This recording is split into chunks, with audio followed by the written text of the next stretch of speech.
Well, good morning, everyone. It is Tuesday, July 22nd, 2014. It's been a while. I know last week we were on replay. I happened to be out of town in Kentucky, and before that we had some technical issues, but looks like we're back and at it.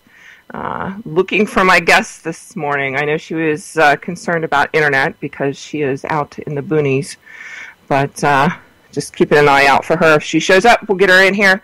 We'll go from there. But it is a beautiful 71 degrees here in Indianapolis. High of 90 again today. I think it was 96 yesterday. Probably about the warmest it's been so far this year.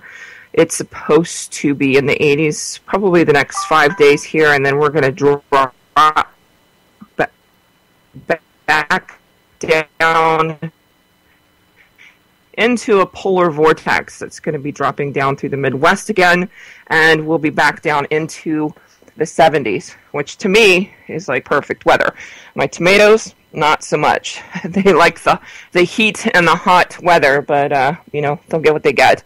I guess at this point, not a lot I can do about it, other than there isn't a whole lot I can do about it because they are all outside enjoying themselves. But lots of zucchini. Going to be making some zucchini bread here in the next few days for a friend of mine. He actually teaches street fighting classes to my family, and he's going in for some hip surgery. Spending years of kickboxing and stuff has taken its toll.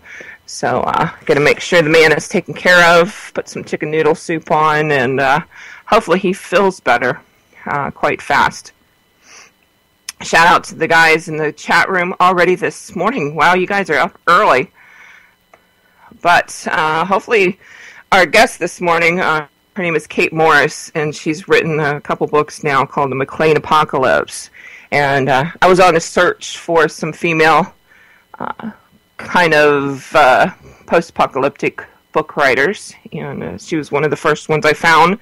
We've had Jackie Druga on the show in the past, and she did a great job. So want to help in any way we can getting the word out that there are, believe it or not, female post-apocalyptic writers out there, and Kate happens to be one of them. I am 3/4 of the way through her second book right now in the series. I think she's going to have a 3-book series, and wanted to pick her brain on a few things. She's supposed to be with us tonight for our After Dark show. We'll see what's going on. Looking for all signs of life right now. So, Kate, if you pop up, give me a heads up and we'll get you dialed in. But, so we're going to totally wing this today until maybe she can get hooked up to the internet.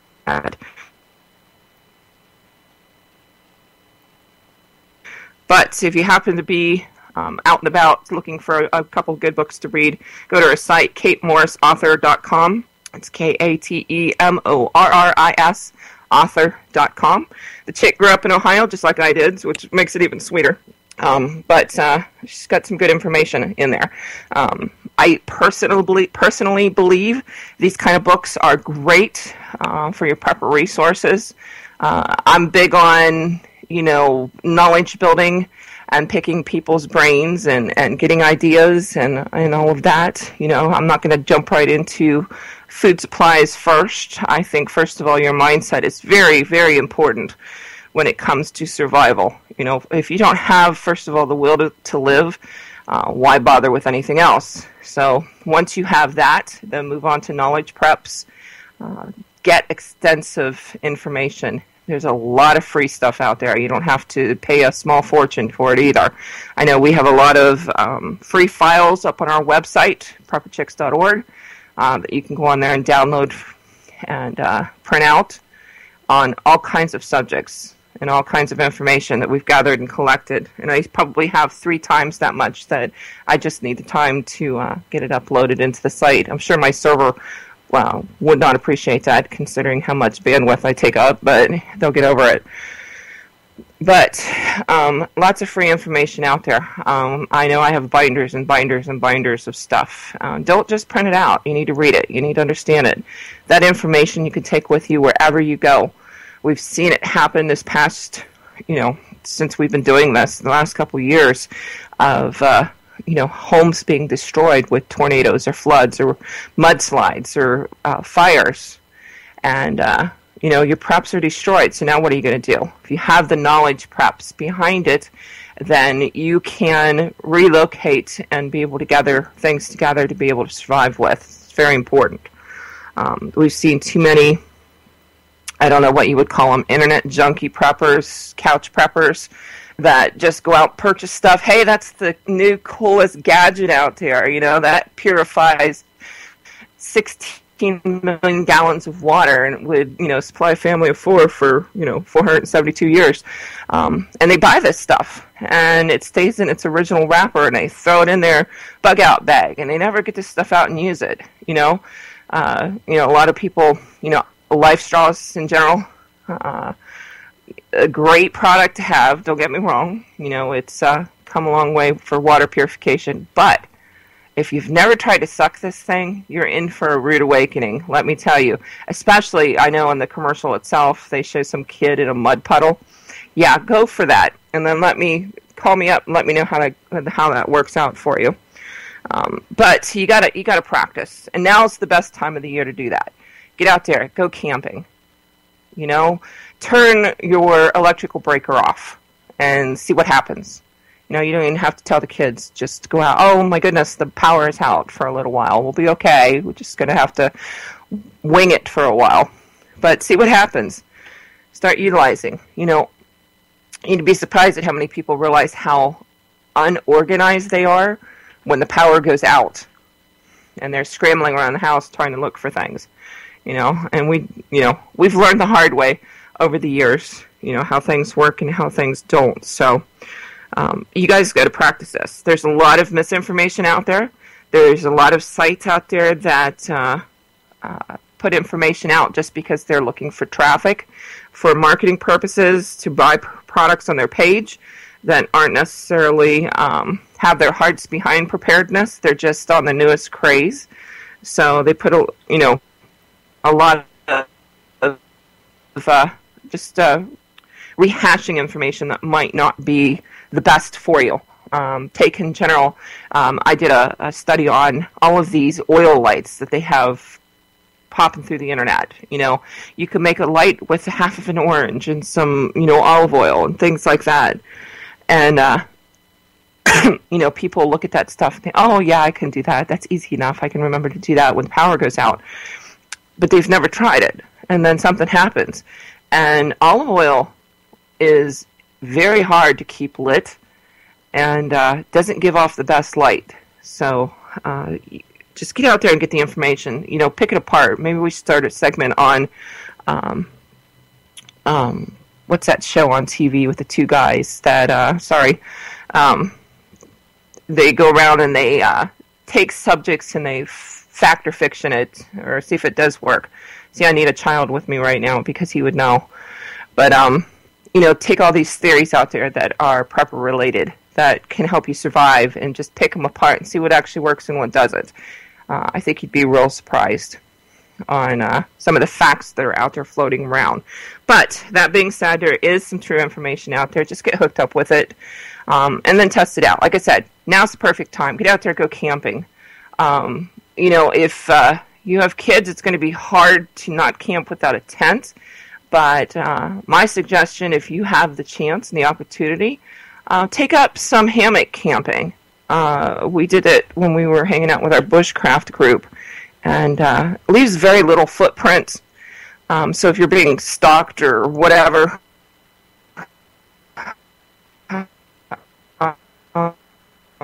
after a downgrade situation, and you can hammock camp up in the trees or whatnot, it's a good thing to know. It's a good thing to be able to do and have already done. There are some fantastic, setups out there. Before it comes to hammock camping, you can do it in the wintertime. I'm not sure. I think it was end of October, when we had gone camping and tested out some hammocks and whatnot. We were camping as a group by a pond, and the sun goes down behind the hill, and all of a sudden it's, the temperature drops like 30 degrees, And it got quite cold at night, and a couple of the guys were not set up for winter camping at all. And you could see in the morning when we were out there trying to get coffee going and whatnot, you could see their poor little hammocks were just shivering in the cold, obviously from them. But like I said, there are ways and means to camp in the wintertime in a hammock. I know a couple guys had the padding down with the sleeping bags and all of that were in there. For you ladies out there, once you get zipped in a hammock, might not want to get out of it in the middle of the night. So there are devices such as a Go Girl that allows you to take care of urination without leaving your hammock. I know a lot of hikers that utilize the devices and things, but again, it goes back to, test the stuff out before you get out there. Order a Go Girl and see how you like it. Some people like it, some people don't. I've heard it both sides, so I'm split down the middle on it. So, it's up to you to figure this stuff out. Because when the grid goes down, not if, you're going to need as much information, first-hand knowledge as you can get. So, still looking for signs of life, not seeing anything this morning from Kate, so I'll just keep plattering on. Some things in the news picked up this morning was over on Glenn Tate's site, 299 days from the NASDAQ. Those of you that follow currency and whatnot just hit, when was this? July 21st, so yesterday. The Swiss and Chinese central banks enter currency swap agreement. I know China and Great Britain have talked, and it's just getting more widespread. So those of you in the United States, do you have an alternate form of currency? Because it looks like, by all accounts, the dollar is sliding faster and faster downhill. So are you set up and prepared to be able to survive without the illustrious dollar bill? Do you know how to barter? The government, I know, has been quietly implementing laws to make it illegal to barter. Anytime you make some kind of monetary gain off of something, they expect you, of course, to file for taxes, etc., etc. So, do you have a means, an underground system, if you want to call it, of bartering? And, things could get very sticky here very fast. Some people believe go to a world system.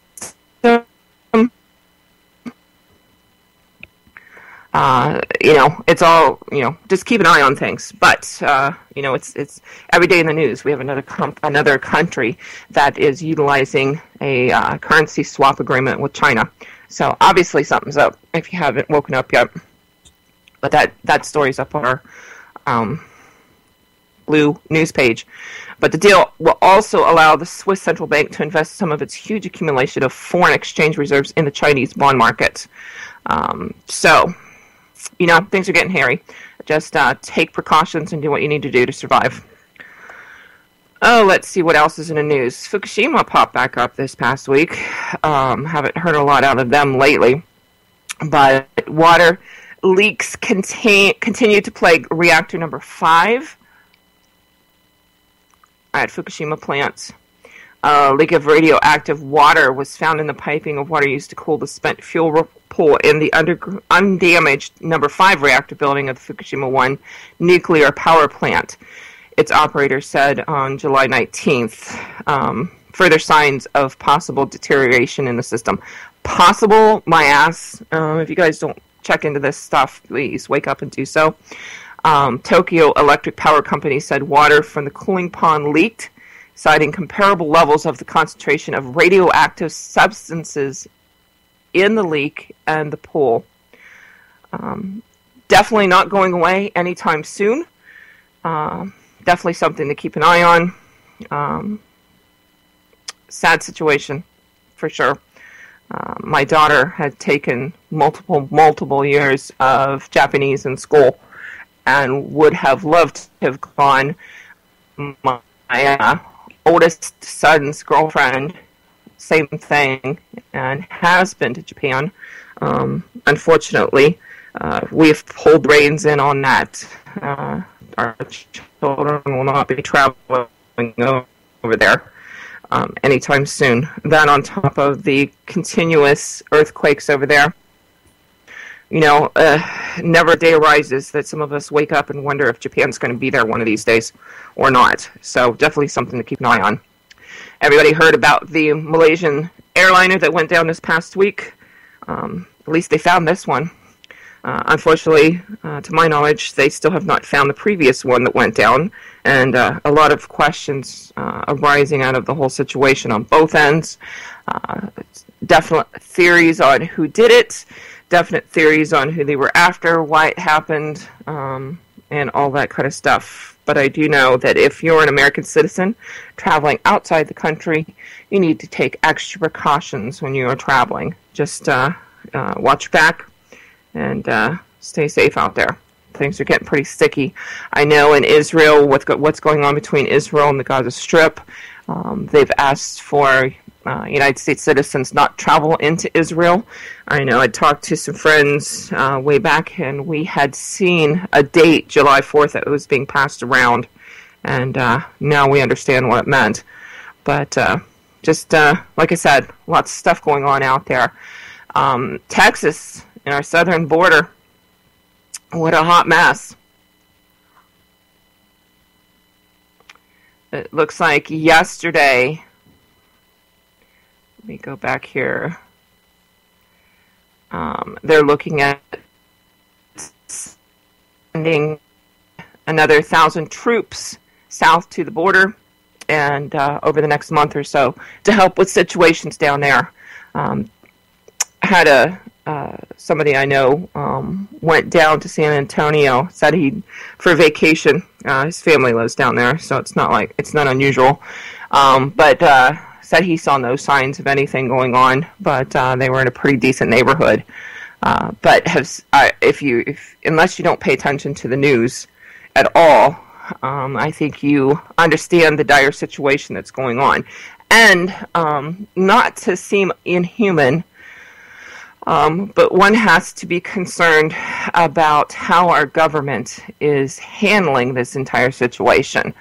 I understand, there's children involved here. And I question how much they are involved, because we've all seen the reports that just not children are passing through Mexico from Guatemala and Honduras all the way through Mexico into the United States.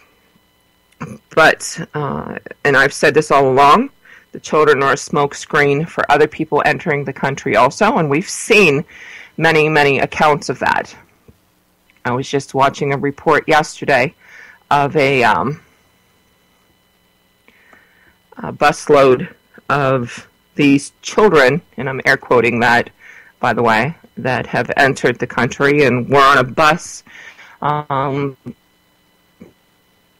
to their final destination, if you want to call it that, but had stopped at a Walmart with the card that they were issued, EBT card that they were issued to pick up supplies, and I did not see any children on the bus whatsoever. I did not talk to these people, did not see them firsthand. All I was watching was a video that someone else filmed that seemed absolutely legitimate, and I've seen multiple accounts of that. But one has to wonder what the hell is really going on out there, and what else is going on that they're utilizing the southern border to cover up,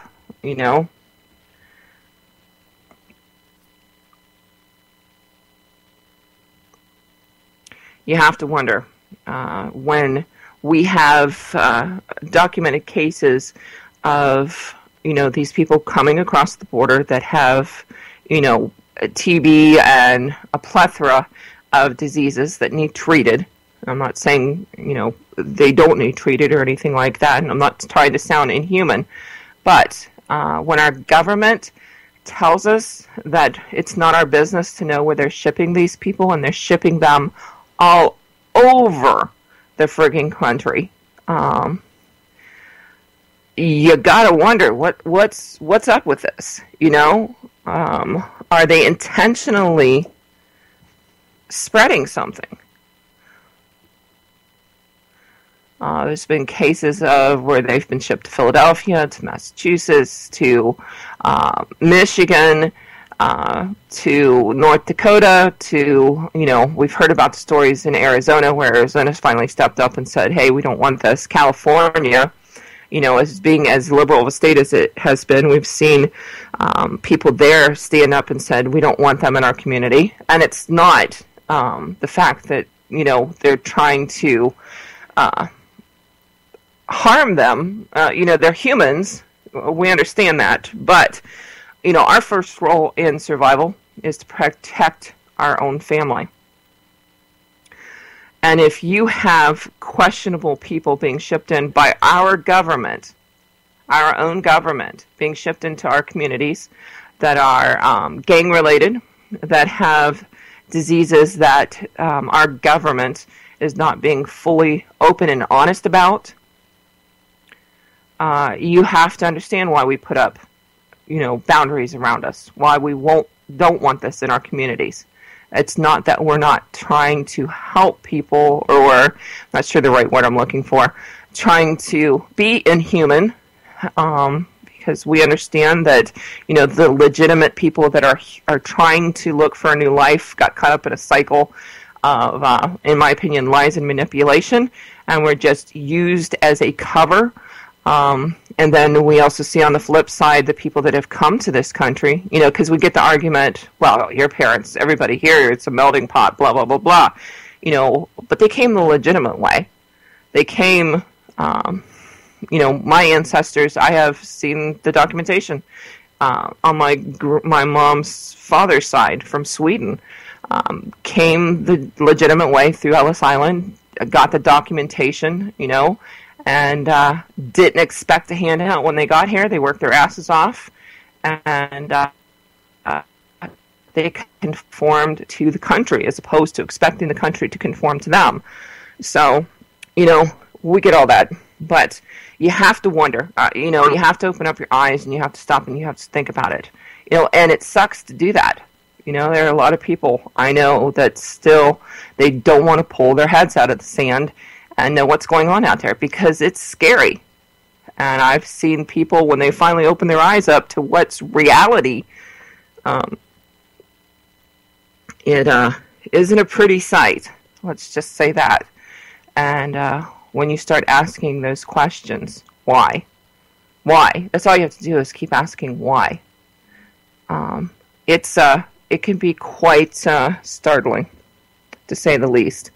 So, definitely a lot of hot, sticky subjects in the news going on right now, but you need to wake up and pay attention to what's going on there, and then adjust your preps accordingly.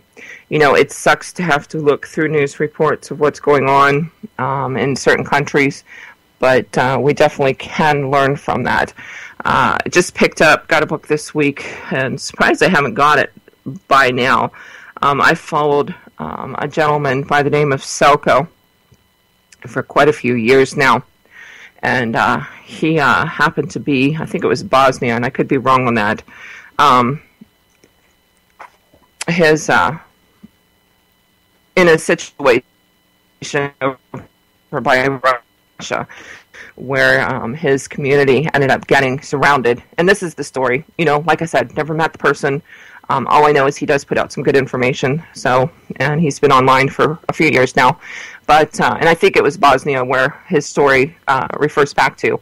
But he lived in a community, a small town, and I looked at the population that he lived in so I could compare it to some place that I was familiar with, which happened to be Uhrichsville, Ohio, which is in the area that I grew up in. So it was easy to, think of that community and being surrounded by foreign troops.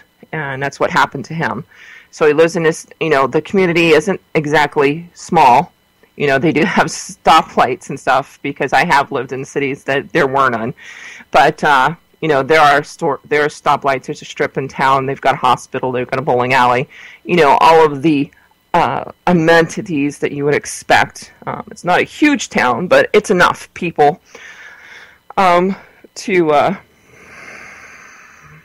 keep life going. And, there's doctor's office, dentist's office, there's restaurants, all of the stuff you would typically expect. So he lived in this town. Foreign troops surrounded the town, cut them off from the outside world. And this, the length of time that he was talking about through his tales was about a year. So it talks about how he survived the adjustments that himself and his family makes, and his friends through this entire year that they were surrounded and cut off. And not just physical preps. He does, thank goodness, go into a lot of the mental issues that happen. And then also the different roles that the sexes play in his situation, which I think is very important because, shit happens. We each have our strengths and our weaknesses, and the faster that we can accommodate that, the better off that we're going to be. So I followed him for a while, so I'm always looking for information like that, what happens in other foreign countries. So if you get a chance, look him up. His name is Selko, Selco. Let me see if I can find his website real fast. I want to say it's shtfschool.com, but let me check here real fast. But always glean information from people that are, shtfschool.com. But always looking for information like that from people that have already gone through situations that we can gather information from. I think that's very important because then we can adjust our preps accordingly.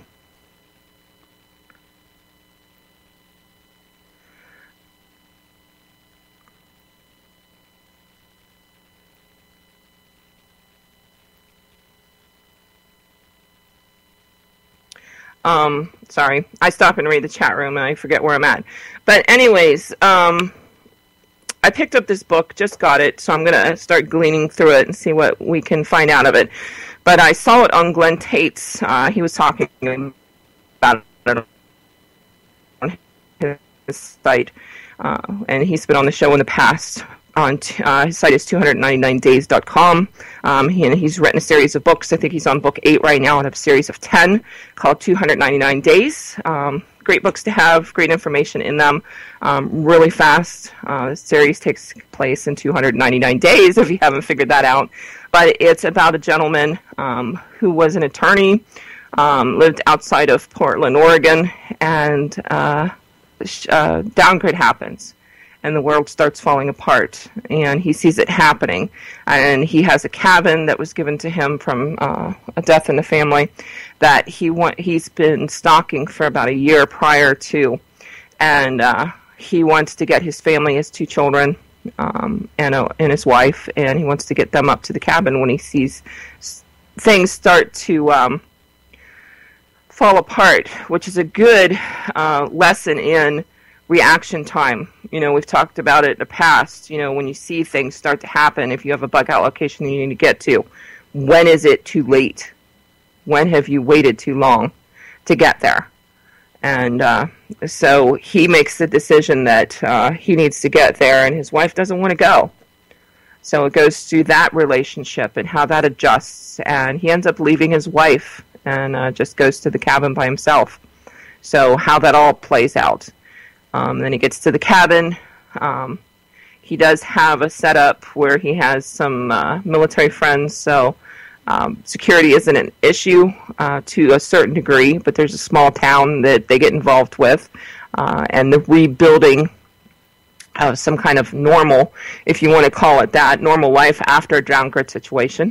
And he talks through the process of, how they do that and how they go visit other larger cities for supplies. And I think, these stories might be fiction. Same way with G. Michael Hoff's books and Kate's book and whatnot. Might be works of fiction. But I think there's always something that you can learn from what plays on in the author's head and the possibilities. And, the more possibilities that you see and think about and put a plan together for, even if it's not physical preps, if it's just mentally, what would you do in this situation? Kind of like we do in Conflicted when we play on our After Dark show. The better off you're going to be.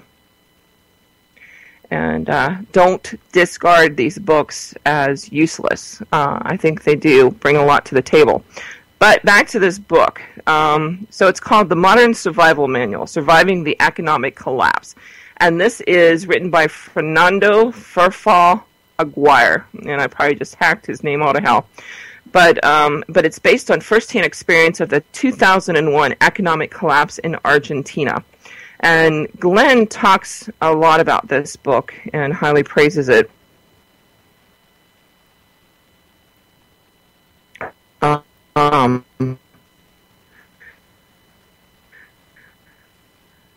But I want to go through it and see what we can pull out of there and maybe utilize to adjust to our situation and some foresight and what's going on over there. But it's about, let's see here, 254 pages. Looks like he's got some pages back here for notes. So about 250 pages, let's say. And like I said, he's got some empty pages towards the back to be utilized for notes and whatnot. But he goes into each section, just so you know. He's got an introduction and why to prepare, what to expect, why he wrote the book, what happened in Argentina, those kind of things. And he talks about your shelter and the city versus the country and how to secure your home and dogs and things like that. Your vehicle, having a bug-out vehicle, motorcycles. He goes into cars, bicycles, different things, because what happens in a downgrade situation, you're not going to be able to get gasoline for your car. If it's an EMP, it's probably not going to run at all, period. So looking forward to reading through that. Then it goes into your gear and supplies. He talks about everyday carry, bug-out bags, how to cook after shit hits the fan, portable water, treating water, stirring water, storing water, and then your self-defense skills. It's one thing Eddie and I looked at, being firearms instructors. We also understand that it is just a tool to utilize in your arsenal of things. So we've been broadening our abilities to protect ourselves outside of firearms. And a couple of the things that we looked at, of course, are hand-to-hand. So found a gentleman that has a broad range of martial arts skills and kickboxing and boxing in general, who's doing private lessons now, and have been learning a lot through him. You know, if you're just like your preps to survive, what happens if those are taken away from you? Same thing with trying to protect yourself, your personal protection. What happens if your firearm gets taken away from you? And a lot of preppers, a lot of survivalists, you know, the first thing that they think of when it comes to self-protection is the first thing they migrate to is firearms. Well, what happens if you run out of ammo? Now it's just, you know, a nice little hand club that you can use, but other than that, it's useless if you don't know how to reload. You know, if you don't have the components, if you don't understand where you can find things to reload with, it's useless. So what are some other avenues that you can utilize to protect yourself with? So hand-to-hand combat. Can women do hand-to-hand combat? Most definitely. And more women need to understand hand-to-hand combat, quite honestly. In my line of work, I'm not permitted to carry a firearm with me. So what am I going to do? You know, I've had males approach me, and probably back then would have beat the shit out of me, to be honest. And my husband's not around. Had a discussion with a woman the other day where she's like, you know, I'm his backup. We're a team. We have each other's backs, and so she doesn't take firearm training or any training as serious as he does because that's his expertise. And we get stuck in those little pockets of preparedness. Well, the wife, she can cook, she does the gardening, that. And the guy, he tends to migrate towards the firearms, which is great intro to preparedness, don't get me wrong, whatever it takes. But it needs to get to a point where everyone knows how to do a little bit of everything. Because if you lose a piece of your component of survival, that knowledge that they have goes with them. But this woman was adamant about the fact that her husband, that was what he did, the firearms and stuff, and just wouldn't let it go. And it's like, well, what happens if he's not there? What happens if he gets shot or gets arrested or taken away or, becomes incapacitated? Then what? Then who's your first line of defense? Then it becomes your responsibility to protect your children. Now it's important for you to understand why you need to train just as hard as your husband does. And ladies, you need to do that. A lot of women feel very uncomfortable with firearms, and it's understandable to a degree with the history involved there. I've seen well-meaning spouses purchase a firearm for his wife, and she doesn't try it out. It's brand new. He goes and buys her a pink gun. We actually had a couple that we've taught classes to, and he bought her a pink gun, and it was a little .38 Snubby, and it was cute. She shot it the first time and ended up in tears.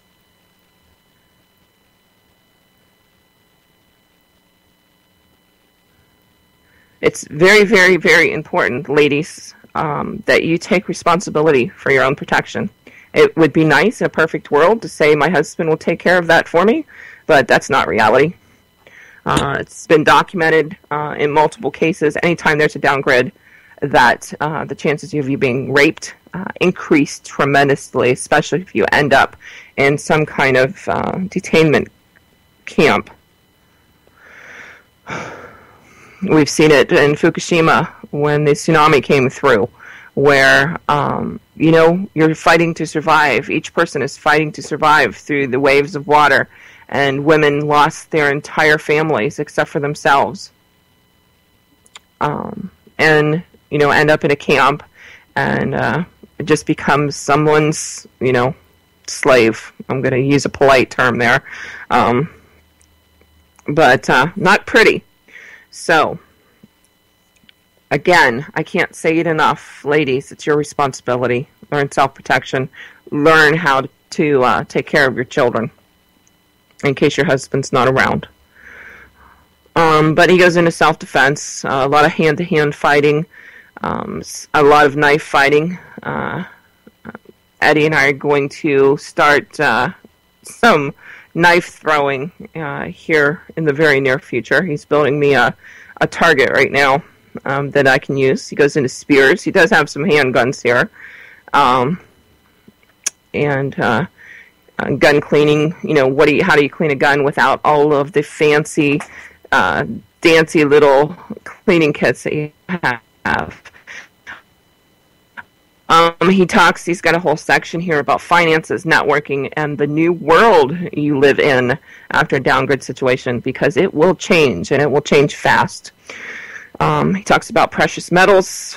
He talks about bartering, real estate, haggling, people to be friends with, a new mentality, bribery, rights and loitering, and loitering. And then he does have a section in here titled His Wife's Advice. Let's see if we can go through this here real fast. It looks like it's just about a page. But very end of the book, my wife's advice. My wife never fired a gun until she met me. She's not into survival and preparedness. At least she wasn't before our crisis. She's a lawyer, petite, very pretty, and she dresses well. Maybe because of this, she's been a crime victim a number of times. She was held hostage at her family's business office during a robbery. She was also robbed in her home when she was very young, and she was robbed by a bunch of kids who were no older than 10 years old with a gun last year, just to mention a few cases. Her theory is that since she's so slim compared to her parents and brothers, that bad guys feel it's more practical to grab her and carry her around as a human shield with a gun to her head during robberies. She takes these things with much more humor than I do. In spite of not being into survival the way I am, she's adapted and learned out of necessity and has avoided a number of other complicated situations as well. Meanwhile, I have to make an effort on occasions not to look like a psycho and scare people. Of course, I'm not exactly the type of person a criminal would consider an easy target. As I explained, bad guys are very good at profiling and choosing their victims. So since she's not into all of this, I asked her to write down some tips and advice from a non-survivalist point of view. I asked her what she would advise people who are about to go through the kinds of things we experienced in 2001 and thereafter. So far, she's only helped on the book when I asked her for legal advice. She hasn't read a single page of this book, at least not yet. I gave her a pen, and this is what she wrote. Number one, I don't think banks are the best way to keep your savings safe. Try not to leave much money in your account.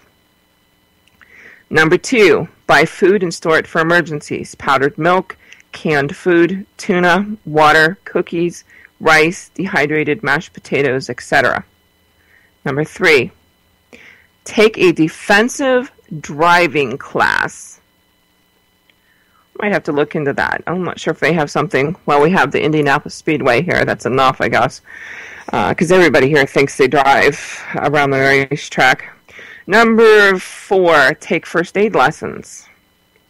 Number five, if you own a business or a company, try diversifying and finding alternative products to offer at a lower cost. And number six, expand to other markets during taking advantage of your existing workforce, capital, and machinery. Number seven, take every possible security measure for your home. Alarms, cameras, security bars, reinforced glass for the windows, and emergency lights. Next was buy a generator. Next was buy and store fuel and fuel cans for the generator. And then the last one, buy perfume and makeups, since their prices have increased a lot. Interesting.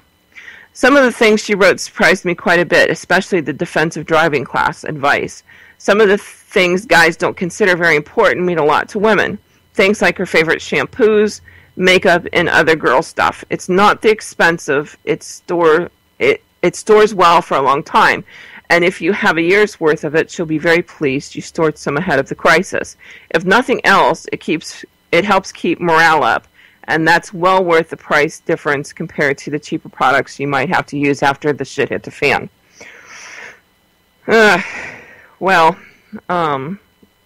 Yeah, got some mixed emotions on that one.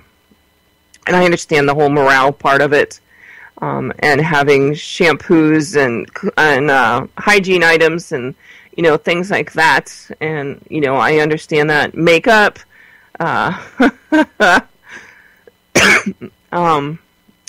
just an FYI on that, in case you are interested. I really don't think you're going to have time to worry about makeup during a downgrade situation. But if you do, I know Survival Jane has a good book out that she actually went into that too. How to make some homemade medicine, like mascara with charcoal and things like that. So the book's up on Amazon. It's in our book store on Amazon, so you can check it out from our website if you're interested in that. But yeah, the defensive driving thing might be a good class to have. I grew up in the city or in the country, and Eddie grew up in the city. So Eddie really didn't drive until he moved to Ohio. Little bits here and there, but when you live in Brooklyn, New York, or any big city like that, it's hard to even afford to own a car because the parking alone to pay monthly or yearly or whatever. It's just ridiculous, along with the insurance that goes with that. By the time you pay for the insurance and the parking, you're pretty tapped out. So a lot of people, he can find his way perfectly well underground. Get him above ground back then, and it wasn't so pretty. We've walked multiple blocks through New York City that we didn't need to because he couldn't figure out where he was going above ground. But definitely growing up in the country has its advantages. We lived probably, our farm was probably at least 45 minutes to an hour outside of any kind of city with a movie theater. So as a teenager growing up, you want to go to the movies on the weekend with your friends, you were allowed out for, X amount of time. You have to be home by 11 o'clock or whatever. And you learn to drive really fast because that was wasted time that you could be in town doing something. So I can drive the back roads of Ohio like a mother. And it doesn't help matters either when your relatives are the county sheriff and you can race from one end of the county to the other. That was a long time ago. And still know those roads. It's not like they've changed or anything like that. You learn how to take those curves and those hills like no other. And I think that has its advantages. Definitely. But might be something interesting to look into. Because I've freaked Eddie out quite a few times, especially in the wintertime, and doing donuts through parking lots and sliding the car sideways and whatnot. So it might be interesting to get him into that kind of a class. I'll have to keep you guys posted on that. So we're about 10 minutes till before Jules and the girls come on with Before the First Cup. Look forward to that. We'll try and track down our guests from this morning and see if she's going to make it with us tonight on our After Dark show. But if you get a chance, check her out. Nice little series of books she has going on. Totally fell in love with the family, the McLean family in the books. She had a downgrade situation that happened. 3 sisters end up moving back to the grandparents' farm and have adventures from there. And the nice thing is, one of the sisters that she writes about in the book, Hannah, is blind. So definitely some good information that you can glean from the fact that all of her characters are not perfect, nor do they have everything handed to them, as you find in some post-apocalyptic books. So if you do have someone with a disability in your family, might be a good series to hook up with. But family is quite, reminds me of my own family growing up to a certain degree. But website, KateMorrisAuthor.com. Like I said, we'll see if we can track her down and find out what happens. She does live in a remote area of Ohio, so I know she was concerned about internet this morning. Put this in there. Oh, looks like we got some more this morning. Getting ready for the Before the First Cup show this morning. Lady Pitbull, good morning, doll. Zori's in there too. But later tonight, 11 o'clock, we'll be back live playing some Conflicted. I know those of us that are on the show, JD and Alika and Geek Prepper, we're kind of going through withdrawal here. Looking forward to getting a deck built. JD is working hard. I know we've had some information passed between us. I have a book coming out possibly next week. That's the tentative date at this time. So for you guys that listen in on Tuesday night show next week, might be able to get in on it. But got a post-apocalyptic, my first book, coming out next week called Alpha Farm, The Beginning. And it's going to be a multiple book series. And, of course, I wrote it for the purpose of just trying to open up people's minds. If you're already into preparedness, it might be some information in there you can take out of. But it was written more to be utilized as a tool to give to someone that might not be there yet, might need an eye-opener. So it's written specifically for that purpose. So don't expect, all top secret information on how you're going to survive. But we take it from a different perspective. As some of you know, we have a private group for Prepper Chicks that's filled with nothing but some top-notch, awesome women that are 100% into the preparedness mindset. So what I've done is I've created a story somewhat around that to a degree. There are some women that are in the book that come from that group that I've gotten to know over the last few years that yelled at me when they found out I was writing the book and wanted to make sure that they were in there. So as you can gander, it's written about different farms that we've established and how we utilize those in a downgrade situation. The first book is more of an intro to the characters altogether, and then we'll expand off of that. But definitely different take on things. Let me put it that way. So, intro is the first book. You'll get to meet all the characters and kind of the setup for the whole series, and then we'll expand from there. The main series of books, right now we're looking at possibly 4 or 5, but I've set it up so each character could possibly have their own series too. And each character, you'll notice in the book, they have their own demons that they're overcoming. Let's put it that way.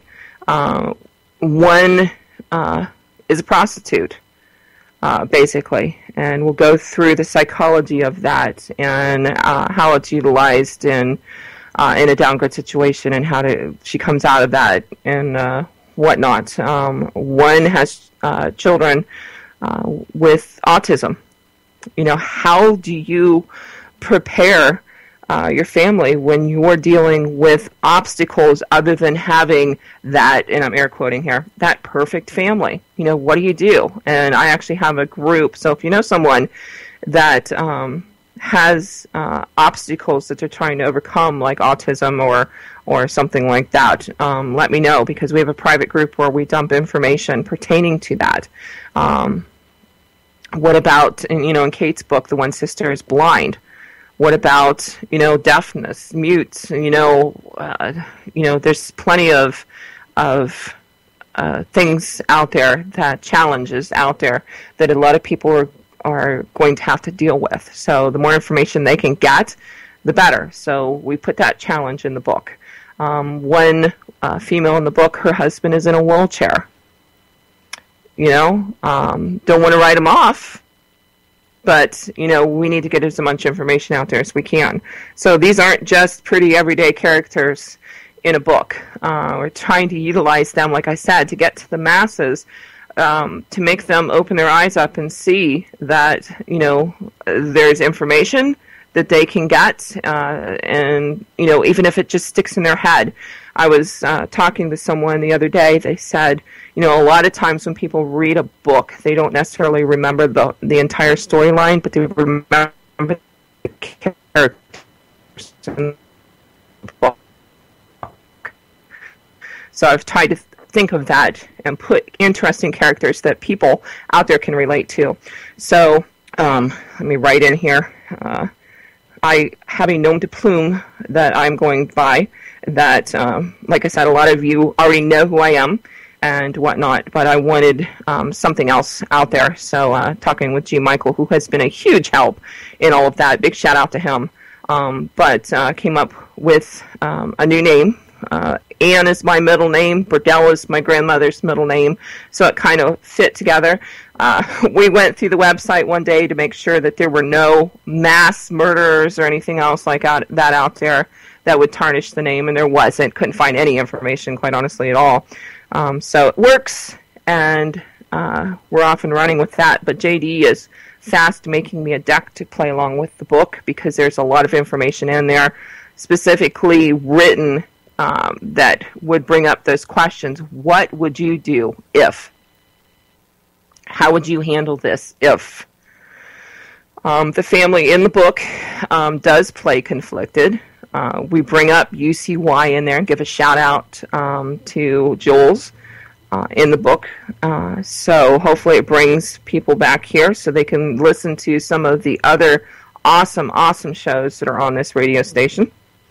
And I think, like I said, if you're an established prepper survivalist, it's a great read, hopefully, for you. But it's written for the masses out there to try and get their mindset, at least their eyes open a little bit, to the possibilities of what could happen and what they can do. A lot of us in the preparedness community I've talked to, in one way or another, have, with Lights Out or 1 Second After or Patriots, those kind of books have brought them more into the preparedness mindset because it's opened their eyes up, and it's like, what if that does happen? What if the power grid goes down? How am I going to help my family survive? So there's plenty of prepper / survival books out there. The information part of it. So I wanted to take a different turn instead of just writing another how-to book. I wanted something that people can get attached to the characters and relate to them, and hopefully, cross my fingers, knock on wood, and pray to God that it opens up even just one person's eyes and gets them into preparedness. Just a heads up, too. And no, Coy, I'm not about killing off the older people because one of the main characters in the book is an older person. So that's not what my intentions are, because I understand that they carry a lot of information with them that can be utilized by the younger folks that aren't into preparedness. I know it's gladly canning itself,